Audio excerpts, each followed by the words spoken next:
You are looking at Julian's pronunciation guide, where we look at how to pronounce better some of the most mispronounced words in the world, like this other curious word. But how do you say what you're looking for today? Let's learn how to pronounce this confusing word. This is a scientific term for a family of animals. If you want to learn more confusing vocabulary in English, stay tuned. Got them all here. There are two slightly different ways to pronounce it.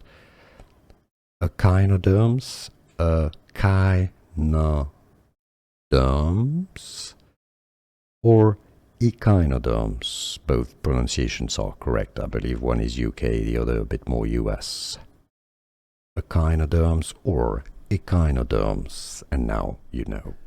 Here are more videos on how to pronounce more confusing words and names too many mispronounced. Like this video if you found it useful. I appreciate your support. I'll see you soon and thanks for watching.